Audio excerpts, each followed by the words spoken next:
Hello, I'm Rachel Gilmore, your least favorite person's least favorite journalist. Welcome to Bubble Pop. This is the weekly show where we talk about some of the biggest headlines and juiciest news tidbits so you don't have to doom scroll. And you guys know the drill by now. We're doing it live for season 2. So if you guys want to support the show, as usual, you can subscribe on Patreon, Substack, YouTube, and anywhere you like to listen. And just a reminder that I'm going to try to leave about 10 minutes at the end of the episode for live chat questions. You can leave those in the chat using the super chat function on YouTube. But also, I'll just try to take some general questions. So don't be shy if you still want to ask one and don't feel like using the super chat. Today, there is a lot to talk about. The Alberta government just signed a memorandum of understanding with the federal government that lays out the conditions for a new oil pipeline. Awesome.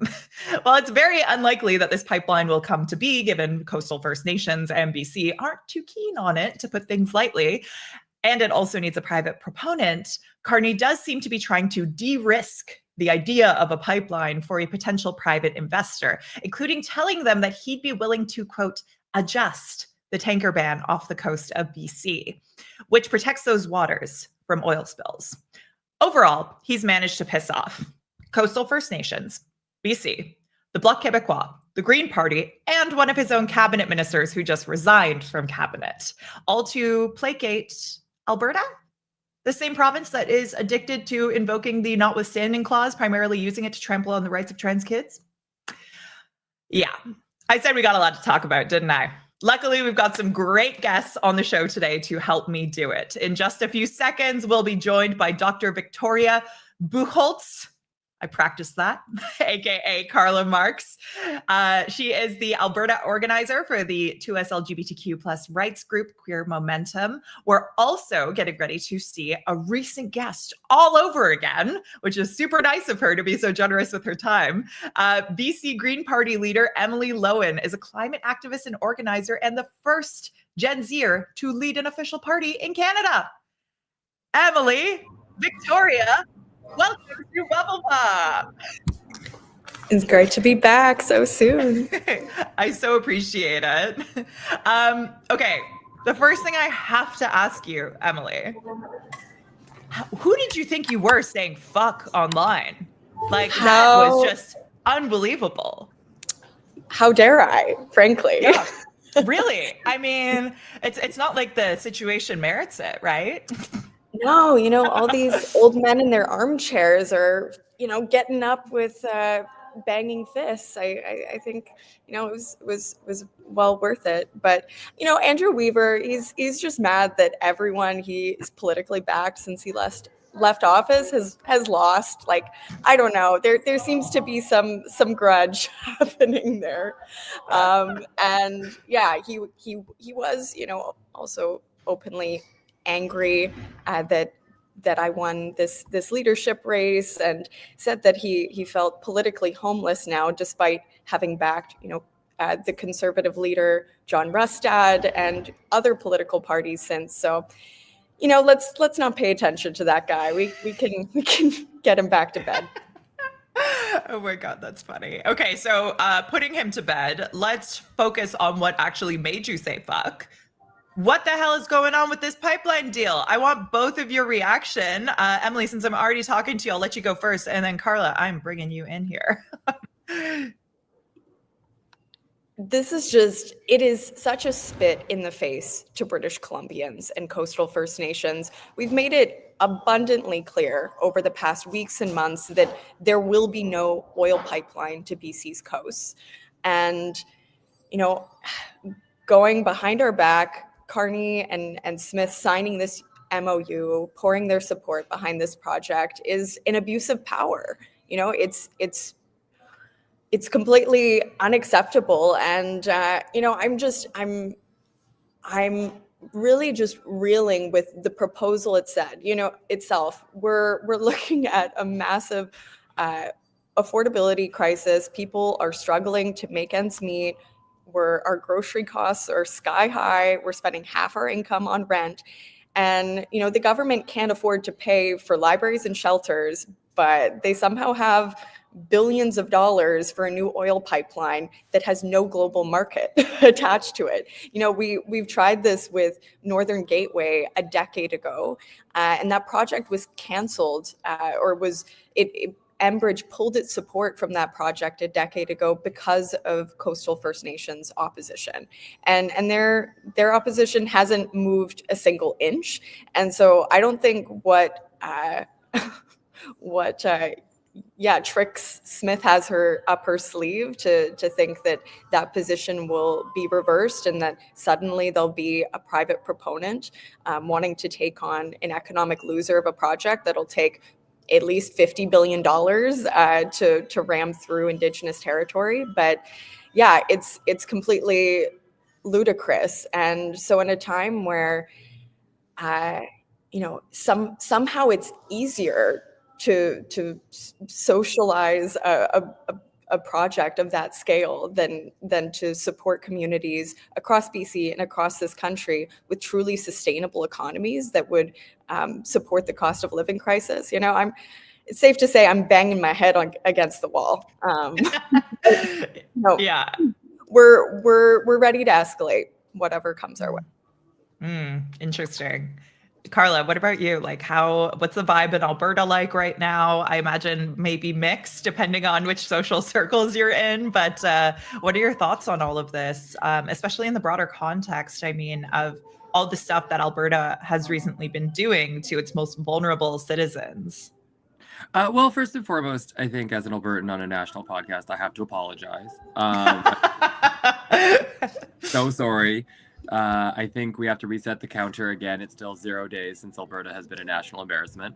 So yeah, just really want to say we're sorry. Oh geez. Yeah, I kind of look at this through the lens of like, what is everybody trying to get here? It's obvious for Danielle Smith that she doesn't really care about what Albertans actually want.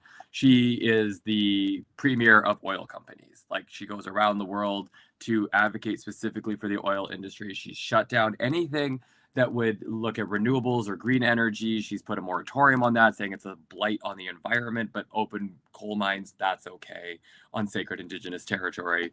That's going to poison most of southern Alberta. That's fine because that helps what she likes. So she's not even a politician for Albertans. She looks for very specific industries that she backs. So that's very clear. You know, she's kind of gone back to like the original Albertans of just being a boondoggle in a trench coat. I also don't really think Danielle Smith has principles per se.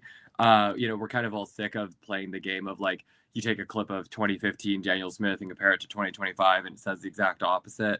And then she's got her tinfoil hat era when she was on like these podcasts in like the COVID era. So, I mean, she's really willing to say whatever helps her stay in power. And she thinks that these big corporations are going to do that. But, we're projected at a $6.4 billion deficit in our budget because it's so reliant on oil.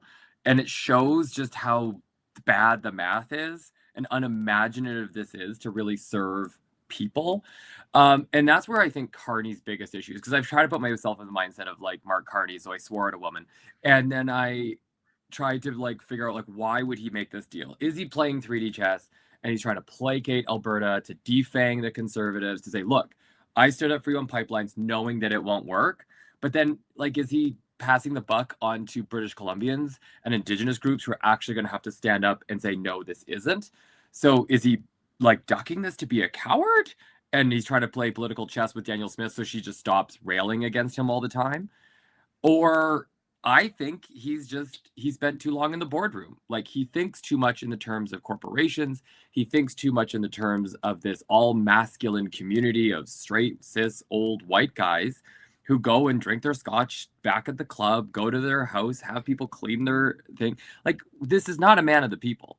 This is not somebody who's out there on the streets who understands that a lot of people would like a livable planet in 20 years, 30 years, 40 years, that this is really not serving people. And I think what we're seeing is Emily represents a massive shift in the political landscape that these old dinosaurs are missing, that the politics of usual are over. People are waking up to the radical extremists that are being platformed by conservative parties.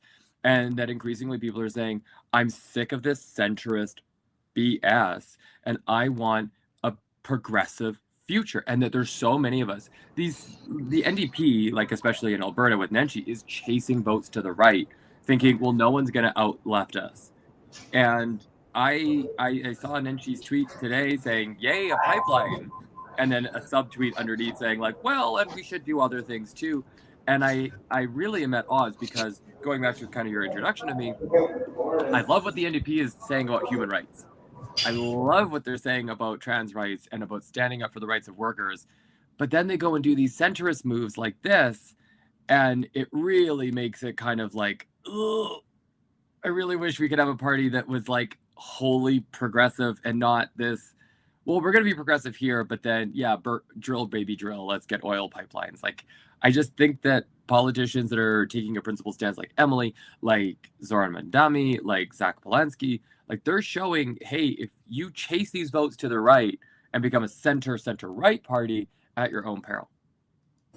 Emily, I'm curious if you want to dig in a little bit more to that idea. I mean, the one thing that we always hear about these pipeline investments is that, oh, well, you know, this is balancing the economy and like considering the economy. And it's always an economic argument for more extraction. But I don't really see how that entirely makes sense when like a pipeline would cost a ton of money, wouldn't actually be constructed. Generally, they take about a decade, I believe. And so it's like you're talking about extracting oil and getting oil to market in 10 years. So it's not like, you know, Trump will probably not be with us anymore by then. So, you know, there's all these discussions about the strategicness of this, but can you drill down a little bit, sorry, on, you know, that sort of economic argument and whether you buy it? Yeah, shocking news. I don't buy it at all. Really? I thought you would. Just kidding. But sorry. you know, I will say what it does feel like a shock doctrine that we're living through right now, because you know this kind of goes back to our experience in the spring around the federal election. Mark Carney won on an elbows up election against Donald Trump, and through that period, Trump was unleashing a new wave of fossil fever across Canada, where, you know, because I think there's that sort of guttural fear that Canadians felt about, you know, our sovereignty, and some deep historical us versus them dynamics with the U.S. And I think that unleashes like monkey brain, where we say that, you know, we need this economic security, and we need to do what we've always done. And we've always been a rip it and ship it resource economy that has just, you know, relied so heavily on oil and gas. And though, you know, it is a shrinking share of our GDP as a country, and it is, you know, across the board, not an enormous number of jobs. I can speak to BC. Our oil and gas revenue is lower than the money we make off of lottery and casinos. And so, you know, that just goes to show sort of our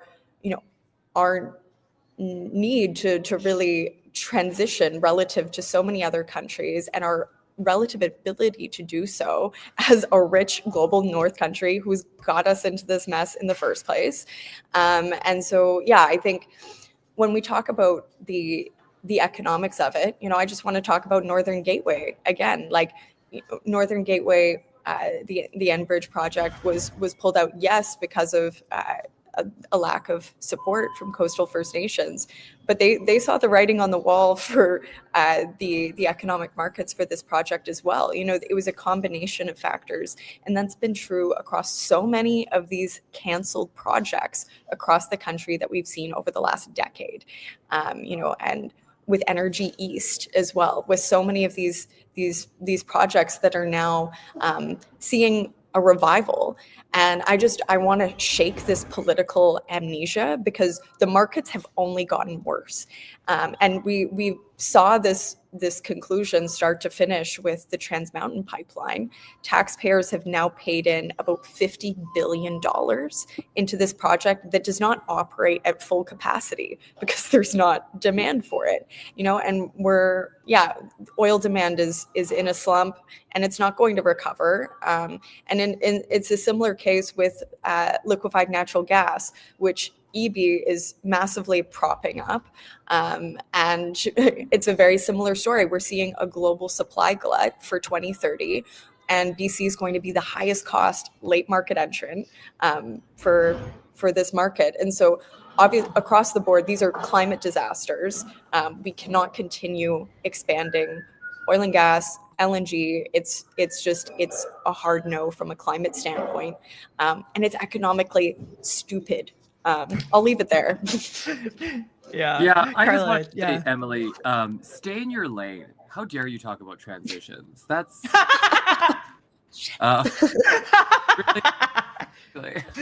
really inconsiderate, Emily. Yeah. Wow. This is her first big scandal. She's actually canceled now. So Great. you heard it here first, folks, on Bubble Pop. On Bubble Pop. Yeah. Totally Go ahead, Karla. Yeah. I think this is bad math, and we're always told that these are the guys who understand stonks and math, and us silly girls, we just don't get it. We're just out here trying to these guys are naked corrupt. They are just trying to help out their corporation buddies. And we need politicians that work for us, that work for the people. And we have to stop measuring, is the economy good, by what do the stock portfolios of the richest 10 guys look like. This is not what we want to be measuring on. I want to measure it by what's our houseless rate. I want to measure it by, can people afford their own homes? Are groceries affordable? What is the percentage of our workers who are being paid a minimum wage, a living wage? That's what I want to be looking at. Those are the economic indicators that matter to me. And I think to matter people who vote, because oil companies don't vote, people do. And we need to educate them on that there is a better way out there. Yeah. No, exactly. And I will, on the note of corruption, we should have seen this coming, right? Carney nominated the former executive CEO of Trans Mountain Pipeline to lead his major projects office. Wait, why do we need another pipeline? We're already shipping oil at record paces through Trans Mountain to the coast. They're acting like there is no pipeline in place, and there already is. Ask the town of Jasper, that already rolled through. There already are pipelines that aren't at full capacity. It just seems like they're tilting at windmills. They're chasing this oil equals job equals good. And what Imperial just announced yesterday, they're cutting 20% of their labor force, and that's going to massively cut Calgary again. The jobs aren't there. I absolutely think we need to create a national energy company that is focused on green solutions. Why can't we do this? If we are taking our public dollars and we are investing them in privately run and partnered pipelines, why can't we take those same dollars and create a publicly funded, publicly profitable energy company that focuses on wind and solar? Because we know that those are profitable. Let's do that. Why don't we invest in ourselves and we own it? We have assets then. Yeah. I think public options, just those words terrify people. And then next thing you know, Pierre Poilievre's posting about how the Nazis were socialists or whatever again, which to be clear is incorrect. But anyway, Karla, Marx. I know. Solution. You're going to be surprised how left-wing I'm willing to go on this. To quote Mean Girls, the limit does not exist. Oh, hell yeah. And I did want to dive into the politics a little bit too, because the thing that I keep hearing, particularly from sort of liberal partisans, is that, Carney's playing 4D chess here, okay? He is, placating Alberta with a toy that's never actually going to be real and getting concessions in the form of, I guess, stripping back several environmental regulations. But anyway, for a potential increase to the industrial real carbon price. But, the calculation doesn't make great sense there. But even beyond that, what's blowing my mind is, there's talk of this being cooperative federalism, for example. Carney said that this is an example of cooperative federalism. And BC wasn't at the table for this, and the pipeline goes through BC. And meanwhile, obviously, that's got Quebec freaked out because Quebec is not a fan of the federal government doing stuff that impacts a province without provincial involvement. And Indigenous communities are pissed. The Green Party federally is pissed. I'm assuming the Green Party of BC is pissed based on Emily's use of the word God forbid, fuck. And his own cabinet. I mean, we're hearing murmurs of BC MPs, the discontent in the meeting leading up to this announcement. We've got Stephen Guilbeault resigning, which is actually a very big deal in Quebec. And, he's still staying in the Liberal caucus. But broadly, I'm just kind of wondering what makes this 4D chess when he's pissed off so many groups and 2 provinces in exchange for placating Alberta, which will probably turn on him the next opportunity it's politically expedient. So I'm curious, what you guys make of those 4D chess claims and the politics of this in general. Do you think that there was any smart politicking here? I think it is 4D chess in the sense that 4D chess doesn't exist. I knew you were gonna pull something.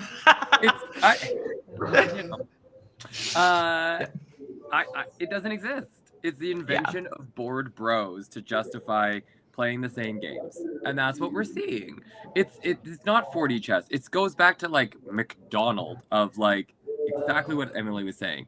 We're gonna extract. We're gonna pull things out of the earth. We're gonna sell them on market. That's what they're saying, and I think everybody is saying, we've been doing this 150 years. Can we start investing in this country? Can we start making solutions that profit us instead of corporate interests? And it's so frustrating that we're still in the same place.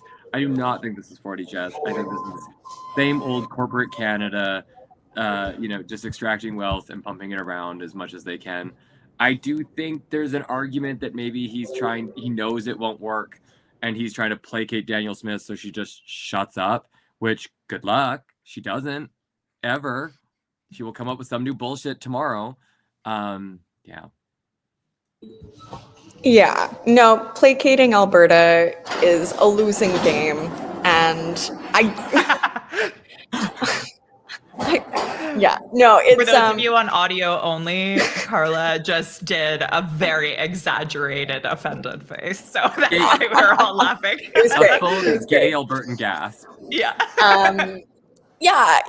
We've seen it's a losing game on just about every single issue. So, there was a moment where I bought into the 4D chess argument in April, and I was like, oh, maybe he's just swatting Alberta away, sort of trying to kick the can down the line because things are tense with the election, and things are, I was still struggling to find the rationale then, but now, after his cabinet appointments, after his staffing of the major projects office, seeing who he's meeting, how he's dealing with Trump. I think we saw a very similar playbook in his recent meetings with Trump, and you saw those same people saying, "Oh, he's playing 4D chess. He's just trying to be chummy and placate him in these ways." And I think it's a very similar dynamic here. And I'm not sure what the calculus is, but from a BC perspective, he's cowing to pressure, and he is steamrolling the rights of coastal First Nations and British Columbians. And so I don't really care what the calculus is. I care what the outcome is. Yeah. And, the other thing that's struck me, and I don't see anyone else saying this, so you guys can let me know if I'm tying together two things that don't belong together, but I really find it to be a bad signal that he's sending in giving Alberta this at least optical win. And I think in many ways it very much is being framed as that by Danielle Smith, as a huge win for Alberta. just barely over a week after Danielle Smith invoked the notwithstanding clause for 3 anti-trans laws to protect them from court challenges. And that comes after, that's the 4th time in a month that she's used it. And before then, she used the notwithstanding clause, which is the clause in the charter that allows you to override other charter rights for up to 5 years to pass legislation. Used it to violate workers' rights and force striking teachers back to work. So I just think it's a very interesting signal, particularly when it comes to trans kids and the way they're under attack in Alberta, to 1 week later give that effectively reward to Alberta and signal that it doesn't matter what she does to trans kids in the province. She'll still get her pipeline. There won't be pushback. There's no mention of it in any negotiations here. You know, when you've got leverage, you're not going to use it to protect the most vulnerable. It just, I find that really galling. And I'm shocked that more people aren't mentioning those two things together. But maybe I'm off base there. Karla, I'm curious what you make of this and what signal you think it sends. Well, I think that they go hand in glove in the sense that, I mean, a place with human rights abuses and a bunch of oil sounds like an attractive place to Mark Carney. If we look at his track record everywhere, he's like, oh, I feel at home here. We've got a wannabe dictator, a bunch of oil in the ground, and human rights abuses. Let's make a deal. No, I think it's really quite reprehensible, and I think we've seen this from the federal government recently, like with their proposed cuts to wage that I think only really, through a lot of the work done by Momentum and Faye and a huge campaign of organizations that rallied together to push back and secure wage funding in October, that only happened because there was huge outcry against it. But he didn't think twice about slashing budgets that do a lot of amazing things. And what we're seeing is, I know people are calling him a blue liberal. Red Tory. Yeah. Tory, at least. Like, I just think he's probably one of the most effective progressive conservative prime ministers in the history of that party. And this is not a man who has liberal values. This is not a man who has left-wing values by any standpoint. And so I think that it gets back to kind of a settler colonial mentality that you see, that just resources to wealth.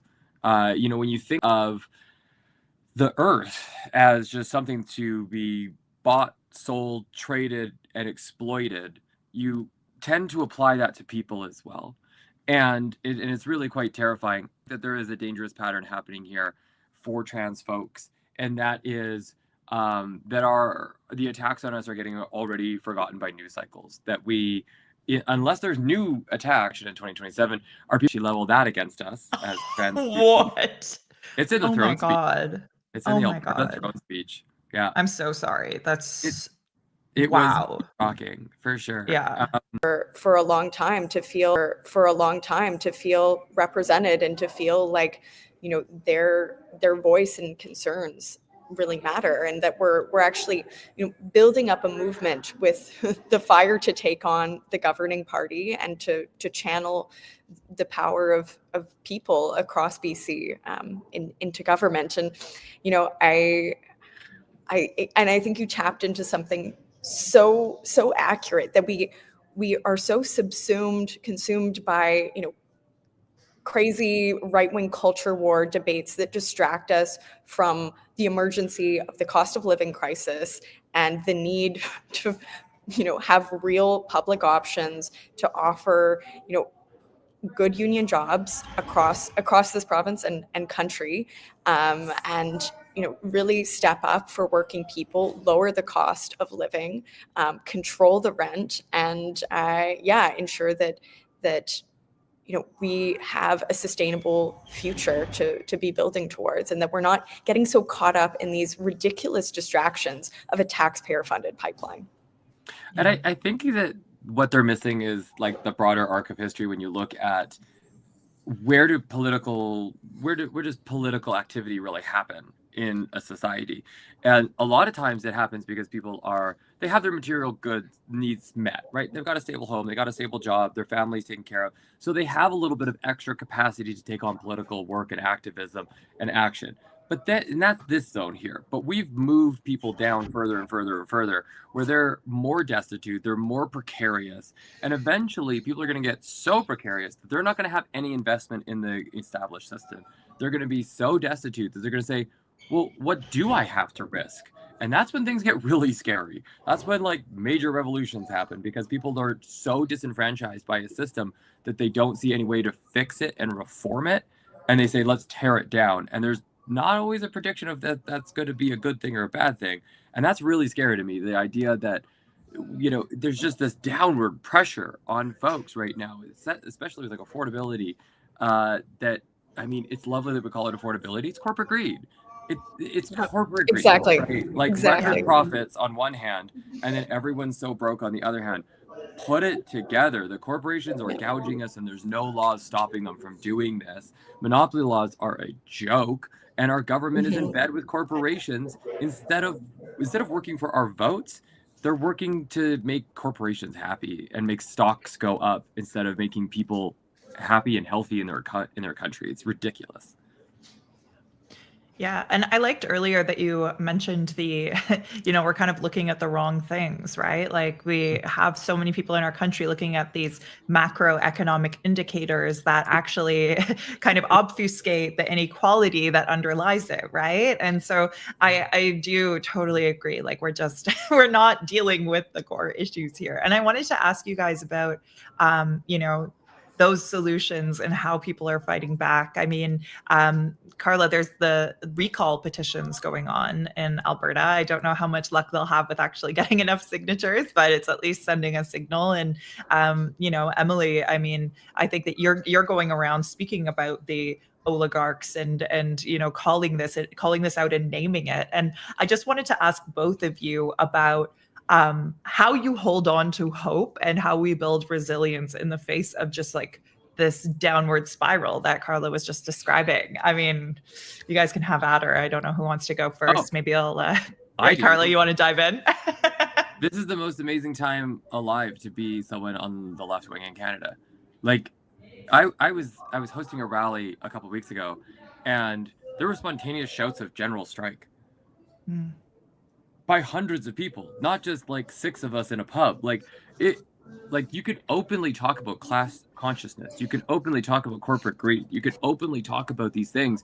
There is an absolute huge explosion of political activity from groups and people and demographics that have for decades been silent. The Zoomers are here and jumping into the fight. That old people are rallying in the streets and saying, wait, what is going on here?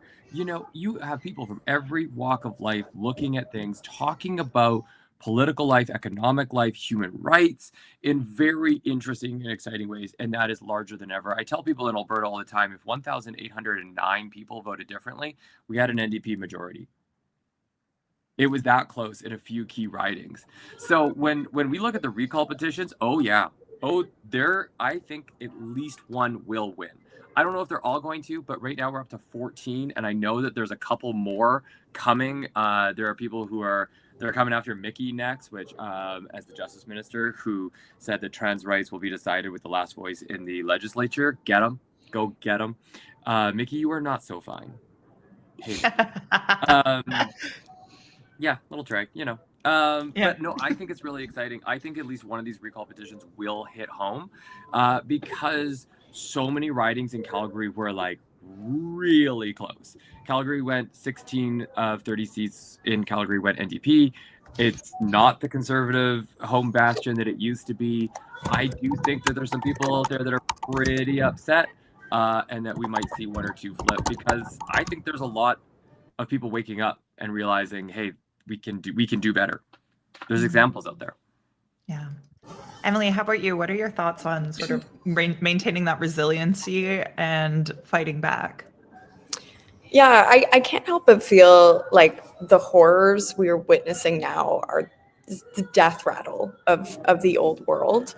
And I'm seeing cracks. I think here in BC, our campaign and this new leadership feels like, a little spear in the hopelessness And I think, yeah, it's up to us to force this new world through.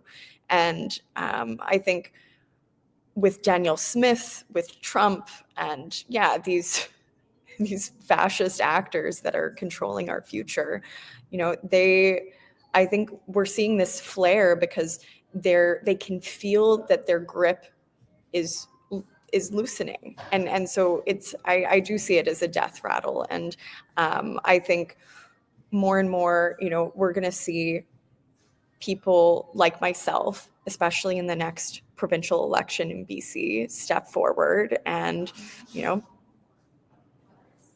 like, call it like it is, and really breathe life into this moment. And I think for so long we've seen centrist governments make living conditions worse for everyday people because they're listening to the consultant class and lobbyists around them, the same old status quo playbook of fossil Canada. And surprise, surprise, working conditions, affordability have suffered. And so we're seeing massive amounts of working people who are looking desperately for solutions. And unfortunately, in the last election in BC, the Conservatives spoke into that desperation of working people, but they paired it with false solutions, and they pitted marginalized groups against each other. And that's their playbook, right? And so as the left, we need to talk about wealth inequality. We need to talk about taxing the rich and creating the real public agenda that would make life better for working people, and to stop selling our province out to these corporations. So I think more and more people are realizing, how we got here and who's to blame, and that makes me hopeful. Karla has a hard out in about 5 minutes. So I did want to give the chat the opportunity if they had any questions before Karla has to run for her. So I'll give you guys a few seconds to drop those in before she jets. But while they do that, Karla, can you tell people where they can find you online so they can keep up with you if they loved your interventions and your jokes and your radical policies here today? Yeah, I'm out there radicalizing the people, being like, what if this helped people? So you can find me at karla.marx1917 on Instagram. That's where I'm the most active. It's just like it says here, Karla with a K, Marx with an X. I can't believe that I have to spell that. I do. Like when I was like, everyone will know how to. And then I'm at like a show and some drunk girl comes up to me. She's like, you're amazing. What's your Instagram? I'm like, Karla.marx1917, and she starts spelling it like Karla with a C and then Marx with a CKS, and I'm like, oh, maybe class consciousness is dead. But no, that's where you can find me the most. I'm also on X, the hellscape that it has become, at Karla Marx 1917. So if you want to find me there on those places, that's where I'm most active. I'm on TikTok, but I pretty much exclusively take pictures and videos of trucks that I see around when I'm like touring, and I like take showgirl pictures of like, here's what it's like on the road. And the truck ones, that's what people want to see from me. Like, I'll put this like beautiful showgirl video up. No one cares. Trucks. We want to see truck bumper stickers. So I'm one for the people. I'll do that. I love the idea of you like having this super right-wing truck driving audience, not knowing, like realizing who's running the account, and then you just secretly, get them to be super progressive with your and super pro-trans rights. Yeah. I love that idea. That is not the vibe. It is like I like it better that that's not the vibe. Not the vibe. I like post these pictures of trucks, and people like, some people are like, oh my gosh, this truck's so stupid, that bumper sticker's terrible. And then all the truck men are like, actually, that's not a big truck, it's a regular F-150. I'm like, that's still a giant truck. Like, look at an F-150. Also, that's so funny. Somebody in there just put like, congratulations to Alberta on the MOU. And I love that we just all pretended that we have just been using this acronym MOU all the time. Like, I've seen it this time about the pipeline that everyone's using memorandum of like this MOU acronym, but I'm like, this is new. We don't use this. I've never seen this before. Now we're all like, all the cool kids. What I'm saying is I'm annoyed that I am old enough that I have to Google things now like that. Like, you know, I like, what the hell does ICYM? I had to Google that. I don't know. Yeah, there's too many. There's too many. I there is one question in the Oh. chat. Someone asked best Canadian socialist orgs to keep up with, especially being in Alberta. I don't know if you have any recommendations for them. There's a really great group called the Alberta Advantage. They are a merry band of shitheads. I love them so much. They're based out of Calgary. Alberta Advantage is so cool. They do like a pod. They actually have a meetup group. There's like a Jacobin meetup group that they're associated with that meets here in town that talks about socialist things. I love them. Those are socialist ones specifically. Ninja Cupcake 131313. Love the name. Yes, if you want broader organizations to keep in touch with, Transaction Alberta is really great. That's the provincial-wide group that's working to defend trans rights. Also, in my town, I'm involved with a group called Queer Citizens United, and we focus on defending queer rights, but we're also very, socialist and all that kind of stuff. So, yeah. Great. Well, Karla, thank you so much for your time today. Emily's going to stick around for another 10 minutes, but we have to say goodbye to our lovely Alberta voice. So thank you so much for joining us. Bye. I really appreciate Thank it. See ya. All right, Emily. So I did want to ask you a little bit about the drama that we're seeing within the liberal sort of camp as a result of this. I mean, there are a lot of partisans supporting this, but then we're also seeing people like Jody Wilson-Raybould has come out. I mean, obviously she's had her own spats with the Liberal Party as well, but Jody Wilson-Raybould came out and called out her former cabinet colleagues for doing, quote, the exact opposite of what they claimed to be committed to when I was there, total lack of principles and backbone. And Catherine McKenna shared a clip from CTV News wherein Minister Hodgson said that, she quoted him saying that people who care about climate change, and that was a paraphrase, are, quote, dreaming nostalgically about the past. And Catherine McKenna said, gotcha, that explains a lot. I'm curious what you make of these sorts of cracks emerging, and maybe they've always been there within this Liberal Party, and what it tells us about where our politics are sort of heading and the popularity of this decision from the Liberal Party. Like, is this still the Liberal Party, or maybe it's always been this way and people are just realizing it? What are your thoughts on all this? Yeah, it feels like Carney has used this moment with Trump as a Trojan horse to just double down on the same old business of Canada being a fossil fuel company, effectively, and owning more and more of these public resource projects. And so I find it kind of fascinating to see sort of liberalism crack under its contradictions with this recent pipeline, because I think many of these ministers, some current and former, really struggle with this oil pipeline proposal. And I think like the Liberal Party has tried to sort of keep this guise of like green progressivism, like they entertained the oil and gas emissions cap, but then diluted it to the point of, irrelevance, and then, cowed to Smith's pressure to get rid of the cap, and so there's so many examples where they are unwilling to actually challenge production, to challenge these projects, to challenge expansion. And I think that's because we have a liberal party that is liberal. They're unwilling to get below the surface and challenge our economic system, and stand up to the large corporations that are really running the show behind the scenes. And so, the public is always surprised when there's like, these contradictions come to light. And, I think that's why the Liberal Party always comes across as like performative or greenwashing, or, having these sort of like cultural proclamations that aren't actually backed up by substance. And I think that's what people are so sick of, because we don't see that, yeah, that's about the least effective strategy for an energy and a workers transition, right? And so, yeah, but I also, I find it's notable that we're seeing a lot more sort of publicly disgruntled former ministers and former MPs.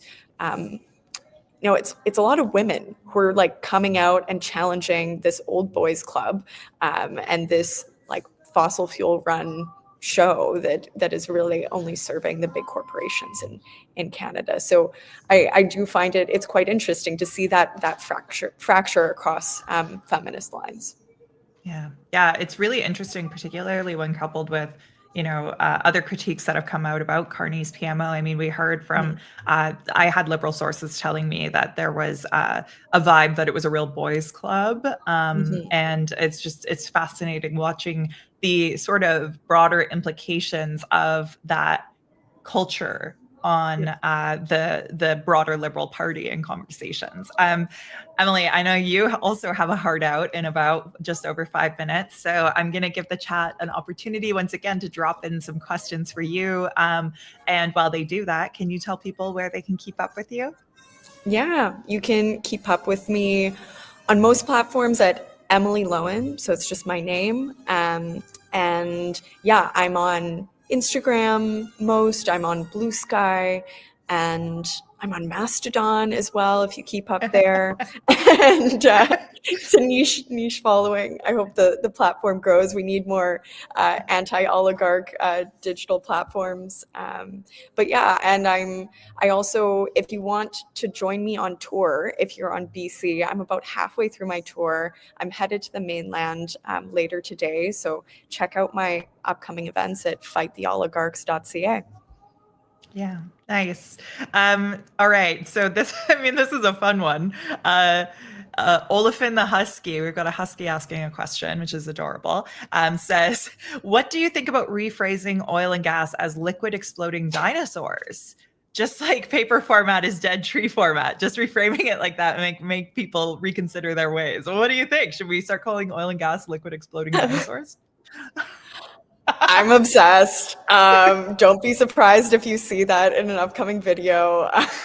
Thank you, Olivin the Husky, for this brilliant suggestion. Yeah, I think there's I don't know. Yeah, we get caught up in like technocratic terms and jargon, and it's so refreshing when people, tell it like it is. And I think we need much more straightforward communication when this old boys club is constantly trying to make a death economy seem reasonable.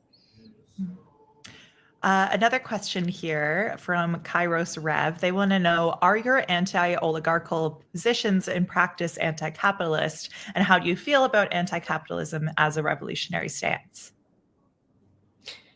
Yeah, absolutely. I see my fight against the oligarchs as an entry point to challenging capitalism as a whole. And I think it's important to name names and to look at the individuals that are hoarding so much of the wealth, so much of the resources in our province. And so that's what my Fight the Oligarchs tour is really about. I've been going around to communities and speaking to folks on the front lines of corporate resource theft who, have these foreign multinationals come into their communities, strip the forests, lay down oil and gas pipes, tailing ponds, you name it. And many of these companies just skip town when profits change. They go to the US and they leave hundreds, sometimes thousands of workers in the lurch. And so, as I traveled the province, this is the story that I wanted to share, and it's repeated across industries. It's always communities, nations, and municipalities that are left footing the bill for these multinationals. And there's some really inspiring ways that people are fighting back and reclaiming their economy, and those are the solutions that I want to fight for. Good union jobs, free transit, community healthcare centers, sustainable, self-reliant communities. And so, yeah, I think the more we can get out of book club world in our anti-capitalism, the better. And I say that with all the love in my heart. I think we need to get down on the ground. We need to build power with people who don't look or think like leftists, right? And there's so many of them out there who have really faced the oligarchs in live time, and are fighting back in some inspiring ways. And I know we're almost at time here, but I'm going to just group together two questions quickly, and you kind of already answered part of it. But Discordant Muse wants to know, we need some strategies to win over Northern BC. Any suggestions? And Knox the Goat says, hoping you come to Central Vancouver Island for your tour. Emily, how would you sell voting green in the next election to older boomer BC NDP voters? So I guess sort of the broader question to couple all that together is, how do you win over this, Northern BC and older boomer voters? Yeah, absolutely. So in Northern BC, what I heard so much of was just like, leave us alone, give us, the resources to do what we're already doing, and to reclaim their communities, because so often it's people down in Victoria that are sending these foreign multinationals up to these territories without the consent of nations, and they have so many of those communities have food security and are like building real alternatives to live on the land, and with real community. And so I think we need to talk about the ways that we're there in solidarity to support the real alternatives that those communities want, that aren't just going to extract more from their communities. And I found it funny how so many of them actually really understood the term oligarchy in like such a lived, visceral way, of course, right? And it's not just something that down southers use, and it really speaks to the lived experience. And there's a real appetite to tax the richest corporations and the 1% to fund those alternatives across the province. And speaking to the older boomer BC NDP voters, I think there's multiple demographics here, but the people that I want to be building power with the most are young people and non-voters. And I think by doing that, by inspiring the disillusioned and the disaffected, by building power with workers, renters, Indigenous communities, young people across the province, I think that will build the formidable political movement that we need to gain ground in the next election. And we shouldn't be pandering necessarily to older boomer voters, but I think some of them are down for sure. And I think there's also a huge segment of older BC NDP voters that have been with the party since it got started, when the party was in opposition, and has frankly transformed and morphed into something that doesn't resemble itself whatsoever. And so I think what I'm hearing from a lot of older NDP voters is they're coming over to the BC Greens because they no longer feel represented by the party. It's no longer the party for workers and for the people, it's for corporations. Mm. Great. Well, Emily, thank you for being so generous with your time. I kept you a little bit over your hard out, so I'll let you get out of here. But thank you so much for everything today. And I'll see you again in like 2 weeks, I guess, with the schedule we're keeping up here. Yeah, no, please. Let's keep it rolling. Yeah. All right. Thanks so much, care. Rachel. Thanks again. Bye. Bye.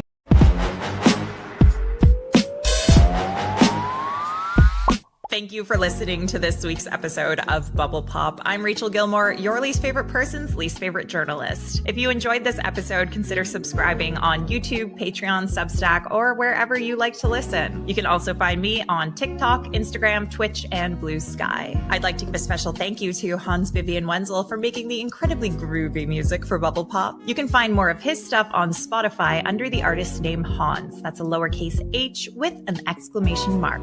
Thank you again for spending this time with me. This is my dream job. I know I say that every week, but that's because it's true every week, and I couldn't do it for 1 second without your support. So thank you, and I'll see you next time.